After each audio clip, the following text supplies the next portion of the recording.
Welcome to St. Francis of Assisi School. We're located on Bardstown Road in Louisville, Kentucky. We are a small school of about 230 students.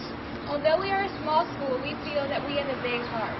One of the things that makes us have a big heart is a program in which all the middle school students participate in called Peace Family, or Familiae Pacis. Let us take you on a tour of our Peace Families program.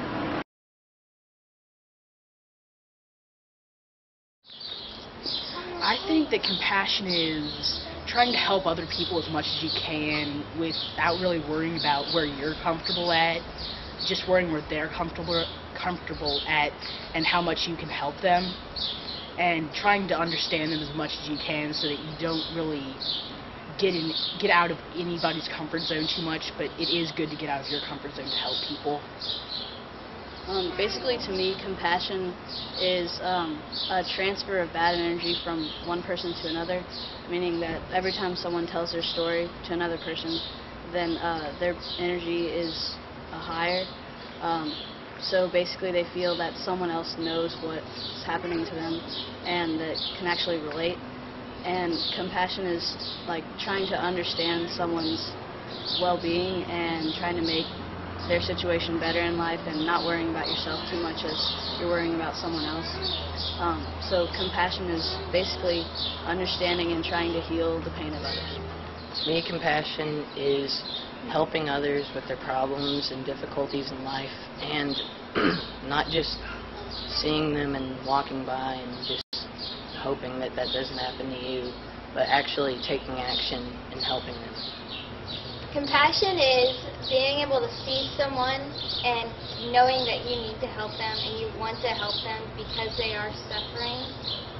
And that's just something that you have to be taught at first, and you'll find that once you see suffering more, that you can start to help and start to feel that you need to help. I think that compassion is looking at the world and life through another's point of view and being able to understand what they're going through and what they're suffering and how you had a part in their suffering and how you can have a part in the solution to what they're going through.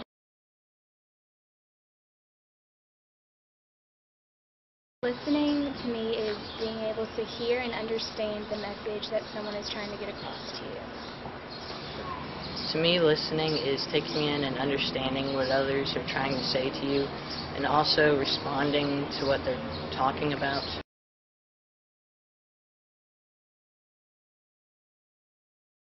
To me, compassionate listening is always just listening with 3 ears, which means that all your focus is on the person who's speaking to you, and you're really trying to make them feel comfortable in the situation. Also, you really try to basically feel their pain, but there's a lot of thoughtfulness going on, but the main idea is just to not get off of the subject of the person and to be thinking about the person the whole time.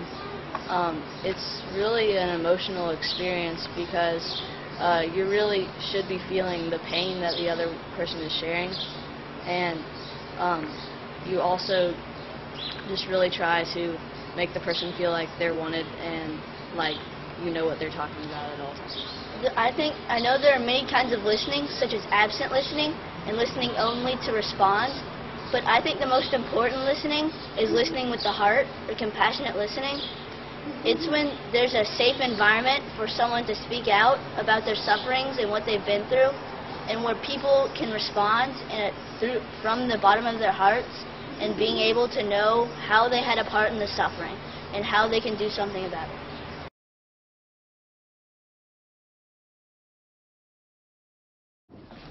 There are 3 stations that make up the Peace Families program.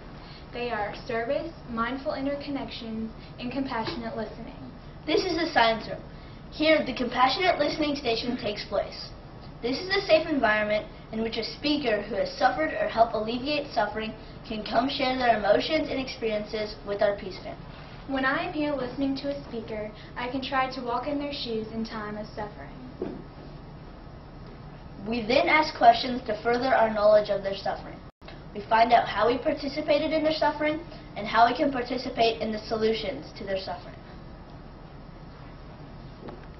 This is our compassionate listening circle.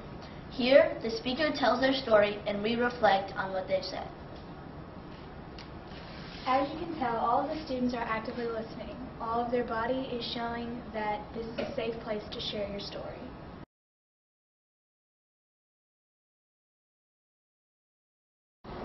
I remember this year when Anne Klein, a Holocaust survivor, came and shared her story with us about how she had very hard times and when she was in the concentration camps. And even though most of the people in her life were very mean and evil to her, she still believed that there is good in every person on the earth. And I found out that if you believe that, then it can be true and everybody can be good.